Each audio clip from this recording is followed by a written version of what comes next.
রাজ্যের ৭ রামনগর বিধানসভা কেন্দ্রে একটি গুরুত্বপূর্ণ বিধানসভা কেন্দ্র। এই কেন্দ্রে জনপ্রিয় নেতা সুরজিৎ দত্তের মৃত্যুর পর এবার উপনির্বাচনে বিজেপির প্রার্থী তালিকায় পাপিয়া দত্ত, অমিত রক্ষিত, কর্পোরেটর অভিষেক দত্ত, মেয়র দীপক মজুমদারের মতো হেভি ওয়েট নেতাদের নাম কিন্তু অপেক্ষামান ছিল। সবশেষে মেয়র দীপক মজুমদারকে প্রার্থী হিসেবে নির্বাচিত করল বিজেপি দল। অন্যদিকে ইন্ডি জোটের হয়ে এই কেন্দ্রে প্রতিদ্বন্দ্বিতা করছেন বামফ্রন্ট প্রার্থী রতন দাস।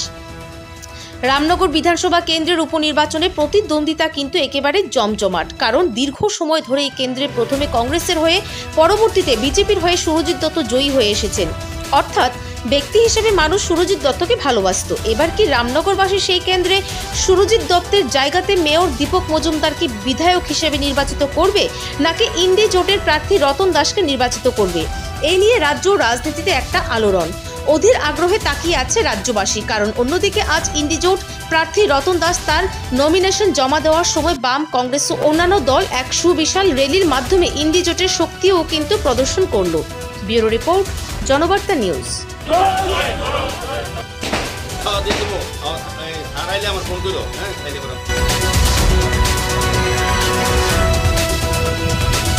অত্যন্ত আনন্দিত এবং খুশি যে রামনগরে সুরজিৎ দত্তের মতো একজন বিধায়ক বিগত 40 বছর উনি সেবা করেছেন, তার জায়গায় তার অবর্তমানে আমাকে এই দায়িত্ব দেওয়া আছে। মানে আমার উপর যে দল বিশ্বাস এবং আস্থা রেখেছে তার সম্মান রাখার চেষ্টা করব।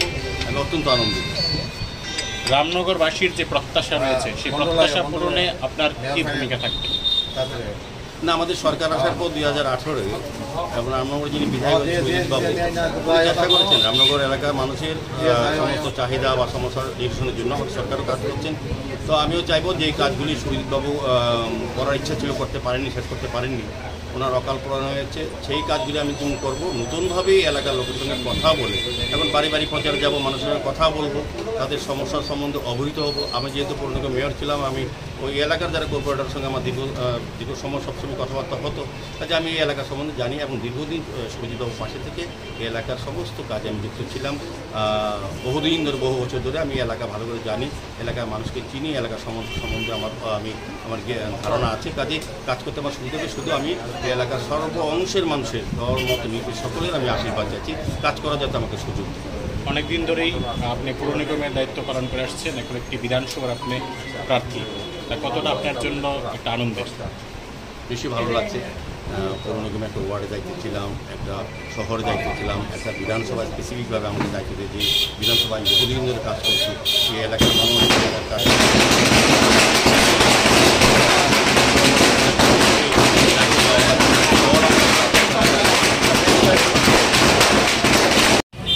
ইন্ডিয়া ব্লকের যে চাপটা দেশটা শেষ করে দিচ্ছে বিজেপি সব দিক থেকে।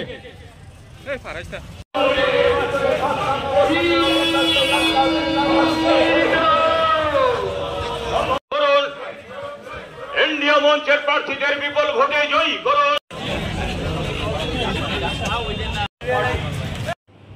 এদিকে তাকান স্যার, একটু তাকান।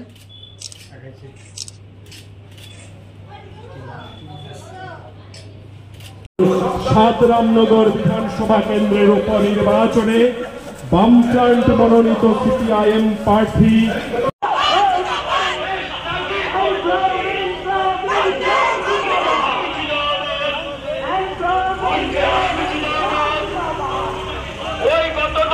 নির্বাচন ভারতবর্ষকে রক্ষা করার নির্বাচন।